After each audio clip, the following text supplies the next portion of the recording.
You know, sometimes the biggest stories, the most powerful ones, they don't come from huge history books. They come from these small, kind of forgotten objects. And this explainer, that's exactly what we're looking at. Just one newspaper clipping that tells an incredible story about a soldier, his family, and his call to duty. So here it is. This is our source material for today. It's a fragile, yellowed piece of newsprint, just a few square inches. But packed into this tiny frame is a whole life story, a snapshot of a very specific moment in time. So what can a simple object like this really tell us about a person and their world? Let's find out. Okay, so to really get what this article is about, we've got to start with the man himself. This isn't just some random notice. It's a single chapter in a much, much longer journey of service. So let's meet him. This is Sergeant First Class Delbert W. Marsh. And what's great is that the clipping right away grounds him in his community, telling us he was a graduate of Colorado Springs High School. He wasn't some anonymous soldier. He was a local guy. And his service? It started way before this article even came out.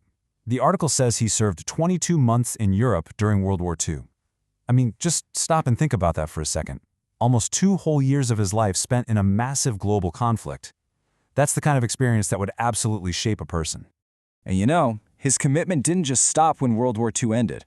No way. In July of '49, he re-enlisted. From there, we see him serving with the 79th Anti-Aircraft Artillery up in Michigan. Then he's off to Texas for almost a year to attend a specialized radar and electronics school. This paints a picture of a dedicated professional, always training, always serving. And it all leads to this one date, August 8, 1951, when he once again shipped out from Seattle for an overseas assignment. And that date? Well, that's the whole reason this article exists. A brand new conflict was brewing, and he was getting a new deployment, one that would take him very, very far from home. The headline itself is so simple, so direct.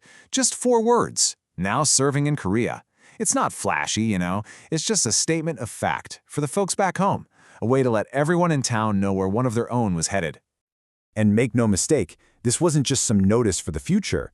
This was real, and it was happening now. SFC Marsh was sent to serve with the 38th Field Artillery, putting him smack dab in the middle of the Korean War. But of course, a soldier going to war, that's really only half the story, isn't it? The other half is always about the life and the people he has to leave behind. So on one hand, you've got the soldier, right? Sergeant First Class Delbert W. Marsh, a name, a rank, a mission. That's his official identity. But then, right next to that, the article tells us about his other identity, the husband. It tells us his wife is the former Beatrice Lehn. And that one little detail, it just changes everything. It makes him real. It reminds us he's part of a family. And this is the world he had to step away from. At 316 West Platte Avenue, his wife Beatrice was waiting, along with their 2 children. The clipping even adds that they were living with Beatrice's mom. You can just picture it, right? A family all pulling together, holding down the fort while they wait for him to come home safe. So when you take a step back and look at this whole thing, what is this little piece of yellowed paper really about? It's so much more than just a little announcement from the local paper.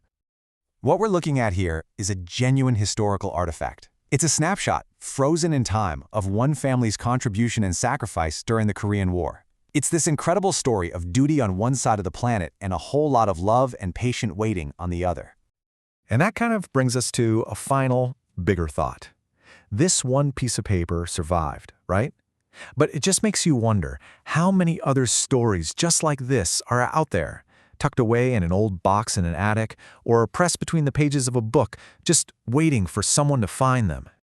Because really, what this one little newspaper clipping proves is a simple, powerful truth. Every object, every little artifact, no matter how small or seemingly insignificant, has a story to tell. We just have to take a second to stop and listen.